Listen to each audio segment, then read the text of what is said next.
ஆட்டின்னு ஒரு படம் வந்திருக்குண்ணே. அதுக்கு ஒரு முக்கியமான ஒரு நபர் ஆட்டிக்கிட்டு வந்துட்டாரு.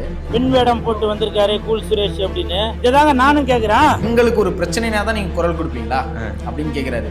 இவர் எத்தனை பெண்களுக்கு பிரச்சனையா இருக்கும்போது ஒரு குரல் கொடுத்தாருன்னு தெரியல, எத்தனை பொண்ணுங்களுக்கு ஹெல்ப் பண்ணாருன்னு தெரியல. இன்னைக்கு பெண்களுக்கு இவ்வளவு பிரச்சனை நடந்துட்டு இருக்கு, இந்த பொண்ணுக்கு இப்படி நடந்திருக்கு. சிஎம் சார் ஒரு பெண் சிஎம் சாரை வந்து இவர் என்ன சொல்றாருன்னா, சிஎம் விஜய் சார் வந்து என்ன ஆட்டிட போறாருன்னு சொல்லி வந்துட்டாரு ஆட்டிக்கிட்டு. தப்பான உதாரணத்தை தான் இப்ப சொல்லிட்டு போறாரு. அதான் இவர் படத்துக்கு தேவையான ஒரு ப்ரொமோஷன், அதான் ஆட்டின்றத சிங்க் பண்ணிக்கிட்டாரு. போர்க்கி பேடா போர்க்கிடா நீ. ஆனால் இவர் பார்த்தீங்கன்னா இன்னொரு பட ப்ரொமோஷனுக்கு போயிருந்தாரு. அங்கே ஒரு சர்ச்சைக்குள்ளான ஒரு விஷயம், ஒரு பொண்ணுக்கு வந்து அந்த மாலையை போட்டு ப்ரொமோட் பண்ணியிருந்தாரு. இவருக்கு கேரக்டர் என்ன கொடுப்பாங்கன்னா, பழைய படத்துல எல்லாம் பெண்களை சீண்டும் மாதிரி கேரக்டர் தான். காசு கொடுத்தா கூல் சுரேஷ் எந்த படத்துக்கும் ப்ரொமோஷன் பண்ணுவார். பல மேடைகள்ல ஒரு வெற்ற விளம்பரத்துக்காக கோமாளித்தனமான நடவடிக்கைகள்ல ஈடுபட்டு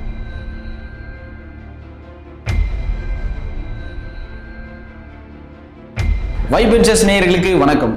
இன்னைக்கு ட்ரெண்டிங்குனே பேர் போன நம்ம சதாமானன் தான் நம்ம கூட இருக்காரு.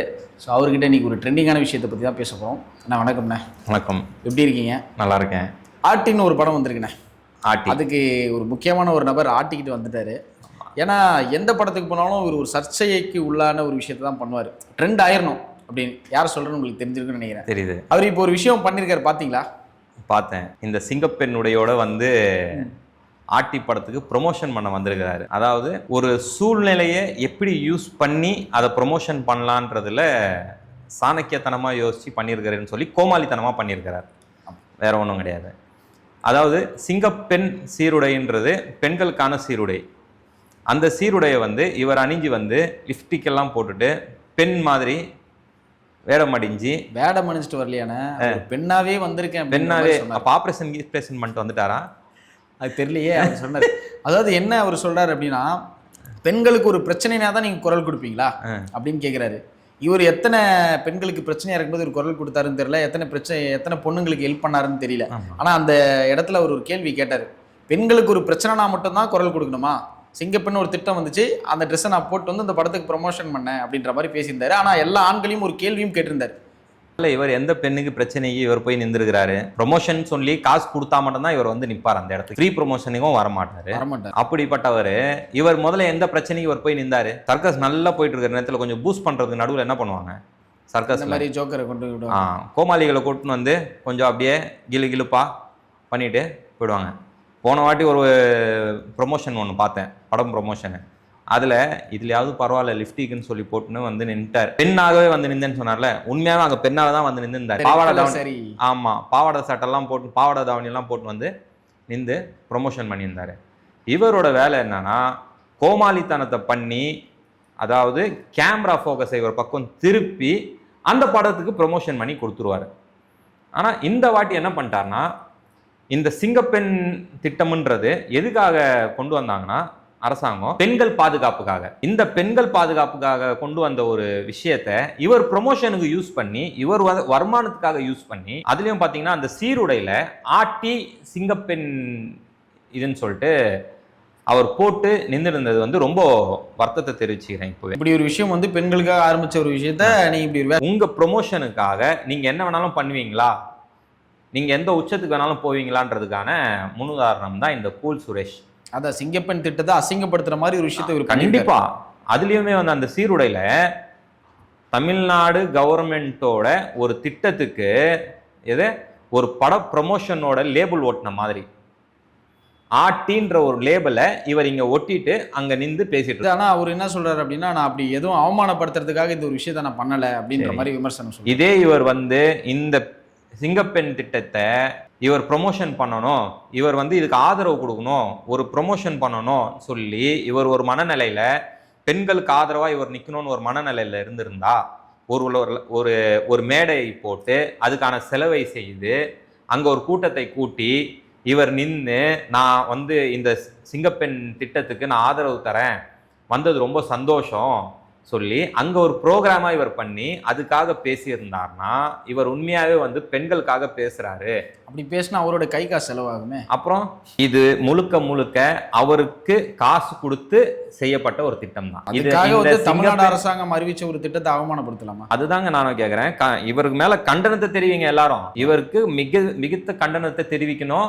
இதுக்கான அரசாங்கம் வந்து நடவடிக்கையும் எடுக்கணும். ஏன்னா ஒரு அரசாங்க திட்டத்தை நீங்க எடுத்துட்டு வந்து அதுவும் பெண்களுக்கான ஒரு திட்டத்தை எடுத்துட்டு வந்து ப்ரொமோஷன்ன்ற பேர்ல என்ன சிஎம் அவரோட பேரை வேற இவர் வந்து சிஎம் சாரை வந்து இவர் என்ன சொல்றாருன்னா சிஎம் விஜய் சார் வந்து என்ன ஆட்டிட போறாருன்னு சொல்லி நீங்க கேட்டீங்க இல்லையா, சொல்லிட்டு அதெல்லாம் சம்மந்தப்படுத்தி சம்பந்தமே இல்லாத விஷயங்கள் எல்லாம் உள்ள எடுத்துட்டு வந்து அதாவது எப்படி அட்டென்ஷன் சீக் பண்றதுன்றத நல்ல யூஸ் பண்ணியிருக்காரு. முதல்ல இன்னொரு விஷயம் இவர் சொல்லியிருக்கிறாரு, எல்லாரும் கேட்டாங்க இவர் வந்து விஜய் வந்து சிஎம் ஆயிட்டு என்ன ஆட்டிட போறாரு சொல்லிட்டான். அந்த வார்த்தைக்கும் இந்த படத்துக்கான அர்த்தத்துக்குமே சம்பந்தமே கிடையாது. ஆட்டின்ற அர்த்தம் பெண், மனைவி, தலைவி, பெண் சம்பந்தமான அர்த்தம் தான் இந்த ஆட்டி. இவர் வந்து ஒரு தலைமைக்கான ஒரு விஷயம் சொல்லிட்டு தப்பான உதாரணத்தை தான் இப்ப சொல்லிட்டு போறாரு. இவர் படத்துக்கு தேவையான ஒரு ப்ரொமோஷன் அதான் ஆட்டின்றத சிங்க் பண்ணிட்டாரு. இது வந்து எப்படி நான் பாக்குறேன்னா, ஒண்ணு சிங்கப்பெண் திட்டத்தை இவர் யூஸ் பண்ணி அவமரியாதை தெரிவிச்சிட்டாருனோ, சிஎம் சாரை வந்து இவர் எப்படியெல்லாம் யூஸ் பண்ணி ப்ரொமோஷன் பண்ணலாம்னோ இவர் வந்து முடிஞ்ச அளவுக்கு படத்துக்கு ப்ரொமோஷன் தேடுறன்ற பேர்ல இந்த மாதிரி திட்டங்கள் எல்லாம் யூஸ் பண்ணி அவமதிச்சு. ஆனா இவர் பாத்தீங்கன்னா இன்னொரு பட ப்ரொமோஷனுக்கு போயிருந்தாரு. அங்க ஒரு சர்ச்சைக்குள்ளான ஒரு விஷயம், ஒரு பொண்ணுக்கு வந்து அந்த மாலையை போட்டு ப்ரொமோட் பண்ணியிருந்தாரு. ஏன்னா இவர் வந்து ஒரு பெண்களுக்கான சுதந்திரம், பெண்களுக்கான ஒரு விஷயத்தை பத்தி, பாதுகாப்பை பத்தி பேசுறாரு. இதை பத்தி சொல்லு.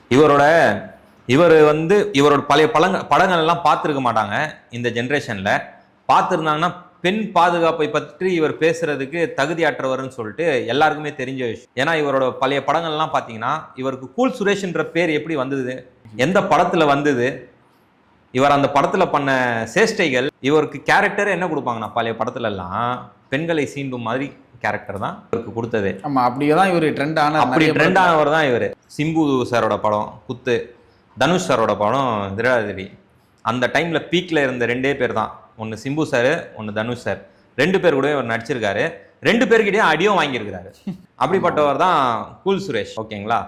இவர் இப்போ பெண் பாதுகாப்பை பத்தி திடீர்னு பேசுறதுக்கு காரணம் ப்ரொமோஷன் மட்டும்தான். ஏன்னா பட வாய்ப்புகள் வர்றதில்லைண்ணே. நீங்க பார்த்தாலே தெரியும், ஒரு நடிகர்ன்றதே மறந்துட்டு பேசுறாரோ.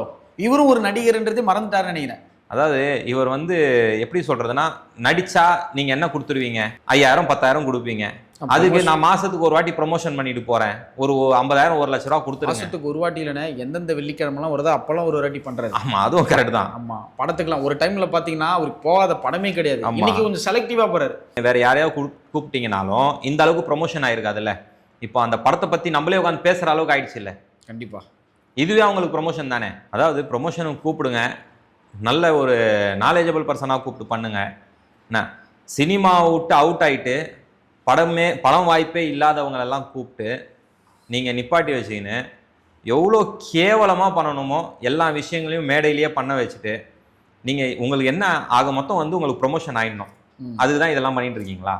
ஏன்னா கூல் சுரேஷ் மட்டும் அந்த காஸ்டியூமில் வரல, அவங்க டீமே இது வந்து முழுக்க அந்த படத்தோட ப்ரொடியூசரோட பிளானிங்கோ டைரக்டரோட பிளானிங்காக தான் இருக்கும், அந்த டீமோட பிளானிங்காக தான் இருக்கும். அதுலேயும் இவர் இன்னொரு விஷயம் சொன்னார் பார்த்தீங்களா, அதே ப்ரெஸ் மீட்லேயே இவர் சொல்கிறாரு, இந்த மாதிரி கருத்துள்ள படத்தை ப்ரொமோட் பண்ணுங்க, இந்த கருத்துள்ள படத்தை போய் பாருங்கன்றாரு. எத்தனை கருத்துள்ள படத்துக்கு இவர் போய் ப்ரொமோட் பண்ணியிருந்தாரு? காசு கொடுக்கலன்னா எந்த படத்துக்குமே இவர் ப்ரொமோஷன் பண்ண மாட்டாரு. கண்டிப்பாக. எது காசு கொடுக்கல? காசு கொடுத்தா கூல் சுரேஷ் எந்த படத்துக்கும் ப்ரொமோஷன் பண்ணுவார். ஜப்பானீஸ் படத்துக்கு கூட ப்ரொமோஷன் பண்ணுவார். லாங்குவேஜே தெரியலனாலும் ஜப்பானீஸ் படத்துக்கு ப்ரொமோஷன் பண்ணுவார். ஆனால் எவ்வளோ கருத்துள்ள படம் இப்போ வந்ததுன்னு அதுக்கெல்லாம் இவர் ப்ரொமோட் பண்ணலையே, ப்ரொமோஷன் காசு தரலன்றதுனால இவர் பண்ணாம இருந்தாரு. கருத்துள்ள படத்துக்கு ஏங்க இவரை கூப்பிட்டு ப்ரொமோஷன் பண்ண போறாங்க? முதல்ல அது கருத்து தெரிஞ்சவங்க இவருக்கு. முதல்ல இவருக்கு கருத்து தெரியணும், இவர் கருத்து தெரிஞ்ச ஆளா இருக்கணும். இவர் என்ன நடிகர் விவேகா? இவர் கருத்தா பேசுறதுக்கு இவர் பேசுறதே வந்து 10 நிமிஷம் கழிச்சு நீங்க உட்காந்து யோசிச்சீங்கன்னா பைத்தியக்காரத்தனமா இருக்கும். அந்த மாதிரி நபரை கூப்பிட்டு நீங்க கருத்துள்ள படத்துக்கு ப்ரொமோஷன் பண்ண சொன்னா அவருக்கு பேரே புரிஞ்சிருக்காது. இப்போ இந்த பாருங்க, ஆட்டி வாயை ஆட்டி பேசிட்டு போயிட்டாரு. ஆட்டிக்கு அர்த்தம் கூட தெரியல இவருக்கு. இன்னைக்கு வந்து படத்துக்கு ப்ரொமோஷன் பண்ற எல்லாருக்குமே பேமெண்ட் கொடுத்தா என்ன வேணாலும் ப்ரொமோட் பண்ணுவாங்க. அதான் இவர் பேசும்போது ஒரு சில விஷயங்கள்லாம் சொல்கிறார். சொல்றியாமா சொல்றியாமா அந்த படத்துக்கெல்லாம் ப்ரொமோட் பண்ணுறீங்க, இதை பண்ண மாட்டீங்களா அப்படின்னு கேட்குறாரு. சார் வந்து அதை அசிங்கப்படுத்துறாரு அந்த படத்தை. ஆனால் காசு கொடுத்தா அந்த படத்துக்கு ஒரு ப்ரொமோட் பண்ணுறதுக்கு ரெடி. ஏங்க நான் எக்ஸ்ட்ரீமாக சொல்லிட்டேங்க, ஜாப்பனீஸ் படத்துக்கே நம்ம ஸ்கூல் சுரேஷ் வந்து ப்ரொமோஷன் பண்ண ரெடி. அதான் பேமெண்ட் யார் கொடுப்பீங்க? இவர் வந்து கேமரா இருந்தால் என்ன வேணால் பர்ஃபார்மன்ஸ் பண்ணலாம் அப்படின்னு நினச்சாரு. ஆனால் பிக் பாஸுக்கு போனார். உங்களுக்கே தெரியும் நீங்கள் பிக் பாஸில் என்ன ஆச்சு அப்படின்ட்டு. ஸோ அவ்வளோ கேமரா இருந்து ஒரு பர்ஃபார்ம் பண்ணல. கடைசியில் ஆனால் பிக் பாஸ்ல இருந்து வெளியே வந்து ஒரு விஷயம் சொன்னார் பார்த்தீங்களா? அதாவது நெக்ஸ்ட் பிக் பாக்ஸில் அது கேவலம், அப்படி ஒரு விஷயத்துக்கு நான் தெரியாமல் போயிட்டேன், அது ஏன் பண்ணலாம் அப்படின்ற மாதிரி விமர்சனம் வச்சார். சரி, பிக் பாஸ் கேவலம்னு தெரிஞ்சு நீங்கள் ஏன் உள்ளே போனீங்க? உள்ளே தெரியாத விஷயத்தை ஏதாவது நடக்குதா? அதான் 64 கேமரா போட்டு மொத்தமாக உள்ளே என்ன நடக்குதுன்னு சொல்லி பாத்ரூமை தவிர எல்லாமே காட்டின்னு தான் இருக்கிறாங்க. எல்லாம் தெரிஞ்சு தானே உள்ளே போனீங்க. கண்டிப்பா தெரிஞ்சு உள்ள போனாரு. ஆனா வெளியே வந்தானே என்ன ஆமா, அடிச்சு துரத்திட்டு இருப்பாங்க உள்ள. இவர் பர்ஃபார்மன்ஸ் அங்க 10 இருந்திருக்காது. இவங்கெல்லாம் எப்படிப்பட்ட ஆட்கள்னா, ஸ்கிரிப்ட் கொடுத்தா பேசிட்டு போறதுக்கு கரெக்டான ஆட்கள். கண்டிப்பா எது எடுத்துன்னு போய் திடீர்னு மைக்க நீட்டினீங்கன்னா விஷயம் என்னன்னு கேட்டிங்கன்னா பதில் சொல்ல தெரியாது. இவங்களா நீங்க என்னதான் விஷயம் கேட்டுக்கோங்க, நான் சொல்ற விஷயத்த மட்டும் நீ கேட்டுக்கோன்னு சொல்ற கேரக்டர் இவங்க எல்லாமே அதே கேரக்டர் தான். சிம்பிள். நீங்கள் திடீர்னு போயிட்டு சார் இந்த திட்டத்தை பற்றி பேசுனீங்களே, இதை பற்றி கொஞ்சம் விரிவாக பேசுங்கன்னு சொன்னீங்கன்னா வேற கதையாக பேசின்னு போயிட்டு மலுப்பி எடுத்துன்னு போயிட்டு அப்படியே வேற கான்செப்ட் போயிடுவாங்க. அதான் அவங்களுக்கு திடீர்னு மைக் எடுத்துட்டா பேச தெரியாது. ஸ்கிரிப்டா எடுத்துட்டு போய் ஸ்கிரிப்டட் தான். இவங்க எல்லாருமே ஸ்கிரிப்டட் தாங்க. என்ன இவருக்கு வந்து எந்த அளவுக்கு சினிமாவில் இவ்வளோ சப்போர்ட் பண்ணி ப்ரொமோஷனுக்கெல்லாம் கூப்பிடுறாங்கன்றது சுத்தமாக அவங்களுக்கு எந்த அளவுக்கு அறிவு இருக்குதுன்றது நம்மளுக்கு தெரியல. கண்டிப்பாக உங்கள் நேரத்துக்கு ரொம்ப நன்றிண்ணே. தொடர்ந்து நம்ம பேசுவோம். வணக்கம்.